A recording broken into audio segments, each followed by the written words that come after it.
तुम्ही चांगला प्रश्न विचारला बाबा. अनेक देशामध्ये लॉकडाऊन झाले.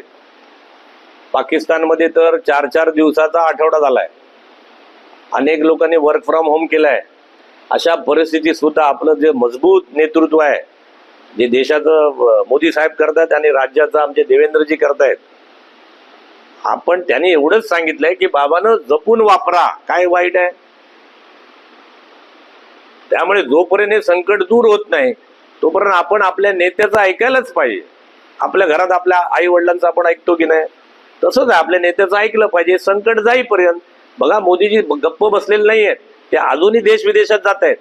जिकडून जिथे क्रूड मिळेल तिथे जाऊन प्रयत्न करतायत, रात्रंदिवस काम करतायत.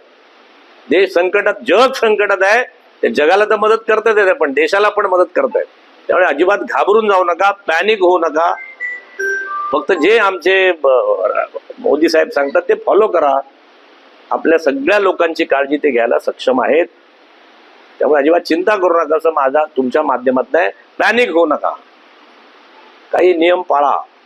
हळूहळू परिस्थिती पूर्व मार्गावर येईल आणि मला विश्वास आहे एक दिवस मोदीजीच या देशातलं, या जगातलं जे युद्ध चालू आहे ते मला विश्वास आहे मोदीजीच ते एक दिवस थांबवतील. मला विश्वास आहे. सध्या देशावरती आर्थिक संकट आहे आणि अशातच आजी माजी जे मंत्री आहेत त्यांचं मानधन 1 वर्षासाठी बंद करावं अशी मागणी त्यांनी केली. काय हरकत नाही, चांगली मागणी आहे. आणि मोदीजी कुठल्याही रात्री कधी काही बंद करू शकतात. तुम्ही काही चिंता करू नका. नोटबंदी आणलीत ना, आमचा मोदी साहेब तुमच्या माध्यमातून सांगतो, जनतेला पण आवाहन करतो की देश नाही जग एका संकटातनं चाललेलं आहे. त्यामुळे मोदींसारखं नेतृत्व आहे. माझी जनतेला सांगणं आहे की नेता, आपण आपला नेता मजबूत आहे, मोदीजी मजबूत आहे, देशातलं सरकार मजबूत आहे. त्यामुळे त्यांच्या पाठीशी राहत ते जे सांगतील ते ऐका. जनतेला माझं आव्हान आहे आणि आम्ही कार्यकर्त्यांनी ते ठरवलंय. तुमच्या माध्यमातून परत सांगतो, उद्या मोदीजींनी सांगितलं देश रक्षणासाठी तुम्हाला समुद्रात उड्या मारायच्या आहे, आम्ही सगळे मिळून समुद्रात उडी मारू. कुंडली कवर दे. आमचा नेत्यावर आमचा दृढ विश्वास आहे.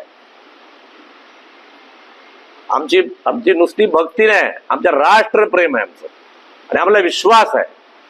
त्याने जो मार्ग दाखवलाय, जसं गांधीजींनी सत्य अहिंसेचा मार्ग दाखवला, देश त्याच्या मार्गावर चालला, तसं मोदीजींनी आत्मनिर्भर भारताचा मार्ग दाखवलाय, महासत्तेचा मार्ग दाखवलाय, वसुधैव कुटुंबकमचा मार्ग दाखवलेला. अख्खं जग, म्हणून मी मगाशी सांगितलं ना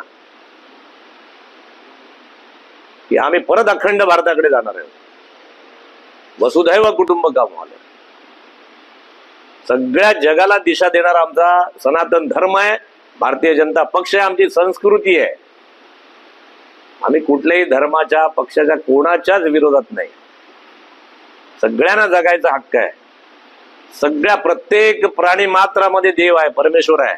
तुम्ही कुठल्याही देवाला नमस्कार करा, तो जातो एकाच देवाला, परमेश्वराला. याच्यावर आम्ही विश्वास ठेवतो. प्राणी मात्रात देव आहे. देव देवळात, मशिदीत, चर्चमध्ये नाही, प्राणी प्रत्येक माणसात देव आहे. त्याचा सन्मान करा, त्याला नमस्कार करा, बरोबर ना? असा आमचा सनातन धर्म आहे, आमची संस्कृती, आमची परंपरा आहे. ती आणखी जगभर आम्ही पोचवण्याचा प्रयत्न करणार. आम्ही त्याचे पायिक आहोत.